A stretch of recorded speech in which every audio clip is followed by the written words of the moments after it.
Believers who hear nothing from God are often being positioned for a sudden shift, not because He abandoned you, not because your prayers bounced off the ceiling or your faith proved insufficient, but because some seasons of silence are not about distance.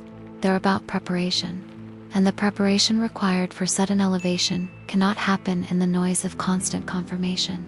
It requires the discipline of waiting without knowing, the faith of obeying without seeing, the endurance of standing when every visible sign suggests you should quit.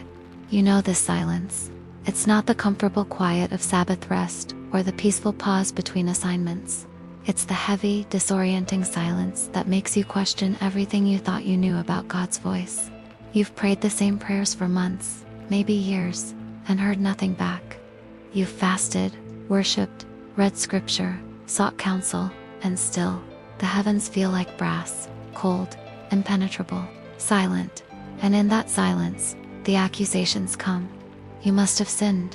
You must have missed something. You must not be sensitive enough to the Spirit. If God really loved you, He would speak. If your faith was strong enough, you would hear.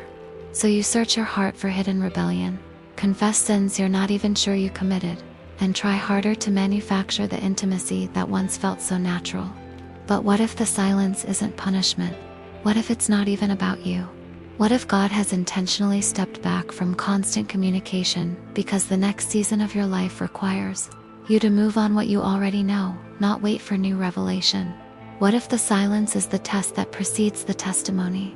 Joseph heard from God twice, to dreams clear, vivid, undeniable, dreams that showed him elevated, honored, leading, and then, for 13 years, nothing. No angelic visit in the pit where his brothers threw him. No voice from heaven in Potiphar's house. No prophetic word in the prison cell where he rotted for crimes he didn't commit. Just silence. Long stretching, brutal silence, while everything God showed him seemed to be contradicted by everything he experienced. He didn't know that the pit was positioning. He didn't know that Potiphar's house was training. He didn't know that the prison was the final stage of preparation before the palace. All he knew was that God spoke once, and then went quiet while Joseph's life fell apart in slow motion. But that silence wasn't abandonment. It was refinement. It was the removal of everything that would have made him unfit to steward what God was preparing to give him. The silence stripped him of entitlement. The years in prison killed his need for immediate gratification. The betrayals taught him that human approval is worthless and divine assignment is everything. And when Pharaoh finally called him out of the dungeon, Joseph wasn't the boy who had dreams anymore. He was the man who could interpret them. The boy who needed God to speak constantly had become the man who could lead a nation on 2 words spoken 13 years earlier. Moses spent 40 years in the wilderness hearing nothing. No burning bush, no divine visitation, just sheep, sand, and silence. He had run from Egypt as a prince who thought he could deliver Israel through his own strength and intelligence. He ended up in Midian as a fugitive who married, settled, and probably assumed his purpose had died with his failure. 40 years of obscurity, 40 years of irrelevance, 40 years of silence so complete that when God finally spoke from the burning bush, Moses didn't even recognize his own calling anymore. But that silence wasn't wasted time. It was transformation. The man who fled Egypt was angry, impulsive, self-reliant. The man who stood before the bush was humble, hesitant, completely dependent on God. The silence had broken every assumption Moses had about how deliverance works. It stripped him of confidence in his own abilities and replaced it with trembling reliance on God's presence. And that transformation was essential. God didn't need a strong, self-assured leader. He needed a broken, obedient vessel who would give him all the glory. You may be in that wilderness right now, not because you sinned, not because you failed, but because God is doing something in the silence that He could never do in the noise. He's detaching you from the need for constant reassurance.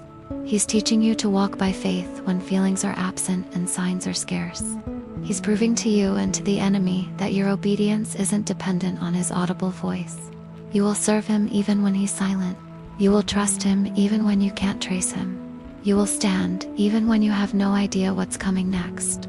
This is the faith that moves God, not the faith that demands signs, not the faith that negotiates for clarity, but the faith that says, even if I never hear your voice again, I will still believe what you already told me. I will still stand on the promises you already made.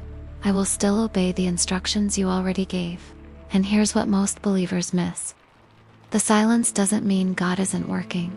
It often means He's working faster than He's ever worked before. He's rearranging circumstances you can't see. He's shifting people into position.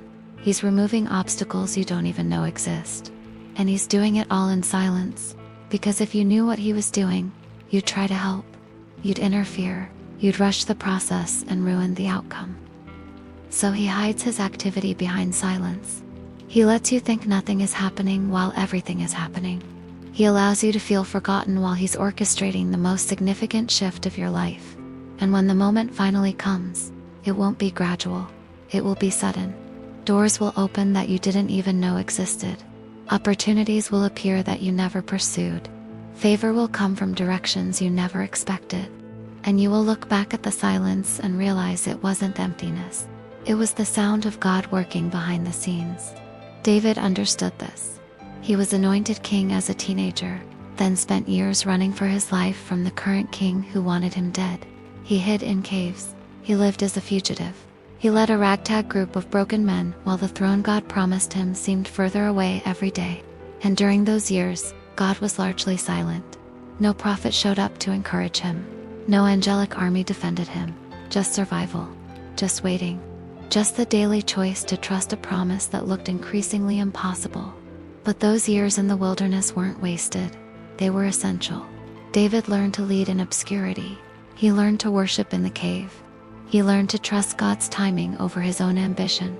And when he finally took the throne, he wasn't the boy Samuel anointed. He was the king Israel needed, tested, proven, unshakable.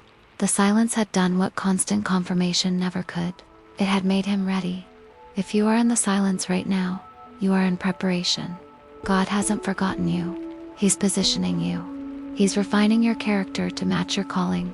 He's strengthening your foundation to hold the weight of what He's about to release. And the fact that you can't hear Him doesn't mean He's distant. It means He's close enough to trust you with silence. Sudden shifts don't come to people who need constant reassurance. They come to people who have learned to stand when heaven is quiet, who have learned to obey without explanation, who have learned to trust the voice they heard years ago, more than the doubts they hear today. So stop measuring God's presence by how much He's speaking. Start recognizing His work by how much He's changing you in the quiet. The silence isn't the end of the story. It's the chapter right before everything changes. And when the shift comes, and it will come, you won't need God to explain what He was doing. You'll see it. You'll understand it.